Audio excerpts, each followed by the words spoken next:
Hello students, आज हम mesh analysis से न्यूमेरिकल सॉल्व करेंगे कि मेश एनालिसिस से कैसे सॉल्व होते हैं। ये पेपर में बहुत बार आता है, तो इसको अच्छे से सीखना। ये छोटा सा सर्किट है, अगर ये सीख जाओगे तो सभी सीख जाओगे। 3-4 मेश जितने भी हों उन सबको सॉल्व कर सकते हैं। सबसे पहले तो मेश क्या होता है, तो मेश क्या होता है, कोई भी क्लोज पाथ किसी करंट को फ्लो होने के लिए मेश कहलाता है। तो ये भी एक क्लोज पाथ है और ये भी एक क्लोज पाथ है, तो दो मेश हो जाएंगे इधर पे। तो इस तरीके से हमें इसको सॉल्व करना है। तो मेश एनालिसिस में हम क्या करते हैं, आंसर पे जाएंगे जब, तो हम लिखेंगे सबसे पहले गिवन सर्किट इज, देखो क्वेश्चन है determine the current in the given circuit using mesh analysis. Mesh analysis का यूज़ करके इस सर्किट में करंट निकालनी है। तो सबसे पहले हम वो सर्किट बनाएंगे अपनी कॉपी में, ठीक है।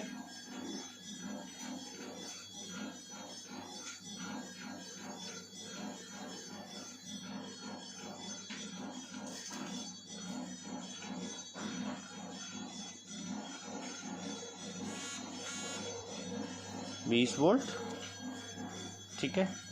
कितने दिए हुए हैं, 3 ओम, 2 ओम, 4 ओम, 2 ओम। ये हमारा बेसिक सर्किट दिया हुआ है। अब पहला काम क्या होता है, सबसे पहले हमने पिछले वीडियो में भी देखा है, सबसे पहले हम क्या करते हैं, करंट की डायरेक्शन को अज्यूम करते हैं।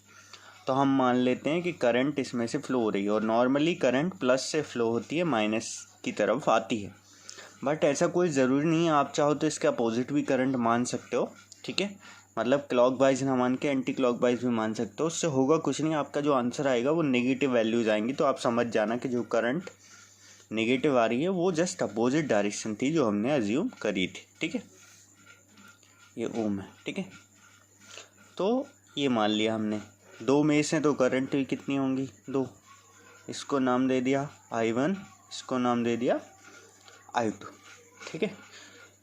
ये हमने दो करंट मान ली हैं मेश एनालिसिस के लिए। अब हम I1 I2 की वैल्यू निकालनी है। दो मेश तो दो करंट, ठीक है। सबसे पहले ये मेश 1 है, ये मेश 2 है। सबसे पहले हम क्या करेंगे, अप्लाई। मेश एनालिसिस में कौन सा लॉ यूज़ होता है, कल मैंने बताया था किरचॉफ्स वोल्टेज लॉ, ठीक है। तो क्या लिखेंगे, अप्लाई KVL इन मेश 1, ठीक है। 1 में लगाया, सबसे पहले करंट वोल्टेज सोर्स के किस में गया, माइनस में। देखो किस में जा रहा है, इधर से देखो माइनस में, प्लस से निकल रहा है माइनस में, तो जिसमें एंटर हो रहा है वो लिखेंगे। तो कितना है, -20। इसके बाद जो रेजिस्टेंस पे वोल्टेज ड्रॉप होता है वो हमेशा प्लस लिखते हैं, और वोल्टेज ड्रॉप क्या होता है, V बराबर IR। तो जो रेजिस्टेंस पे ड्रॉप होगा तो I कितना है, I1, और R कितना है, 3। तो 3 × I1 क्या हो जाएगा, V, मतलब वोल्टेज, मतलब किरचॉफ्स वोल्टेज लॉ।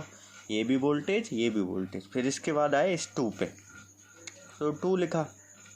अब इधर ध्यान देने की बात सुनो, देखो ये करंट I1 ऐसा आएगा ऊपर से नीचे की तरफ इस ब्रांच में, ठीक है।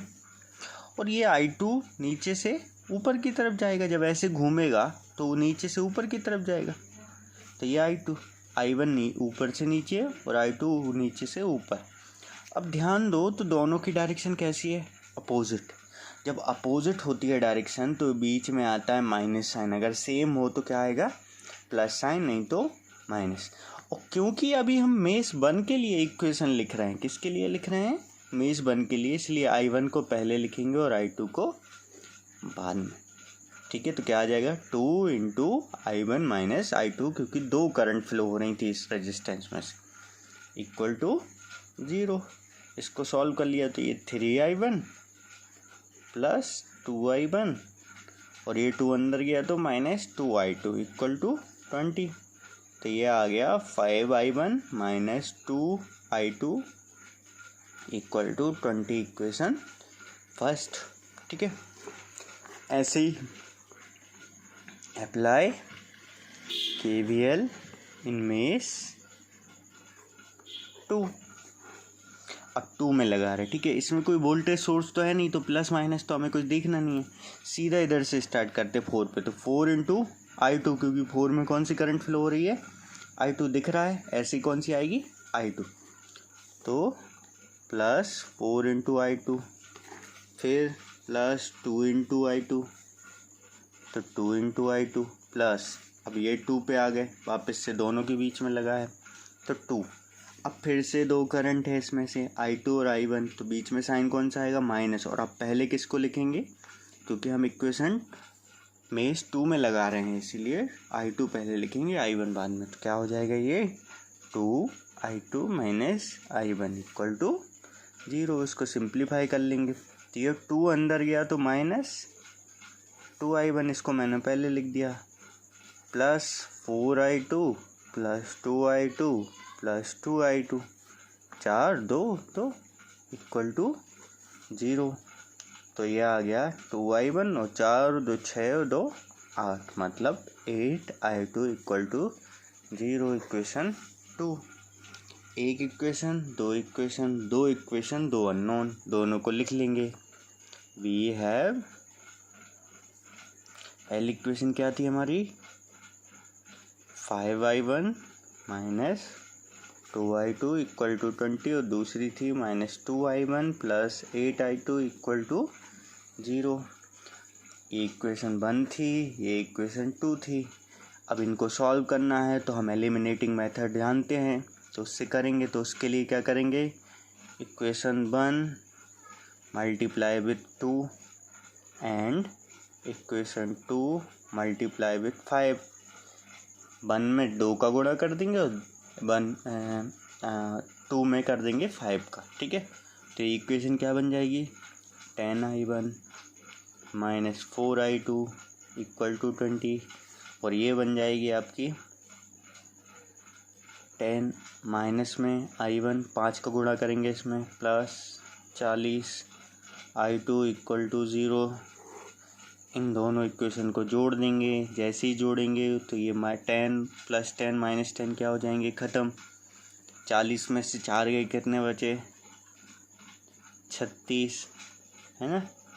I2 और ये कितना हो जाएगा 20, तो I2 बराबर आ जाएगा 20/36। ये कैंसिल हो जाएंगे, कितना आ जाएगा, 4 9 जा 36 और 4 5 जा 20, मतलब I2 आ जाएगा 5/9 एम्पियर, ठीक है। इस I2 को उठा के इक्वेशन 1 में रख देना या 2 में, जिसमें भी मन हो, तो ये I2 ख़त्म हो जाएगा तो I1 आ जाएगा। इस तरीके से हम कोई भी न्यूमेरिकल सॉल्व कर सकते हैं किसी भी मेश एनालिसिस मेथड के थ्रू। 3 होते तो हम, जैसे एक तीसरा लगा होता तो 3 मेश बन जाते, तो तीसरे मेश में इक्वेशन लगाते तो ये 3 इक्वेशन बन जाती, 3 अननोन हो जाते, तीनों को सॉल्व कर देते तो आंसर आ जाता। मैंने कैलकुलेटर से भी सिखाया हुआ है कि कैसे सॉल्व करते हैं इक्वेशन। Thank you.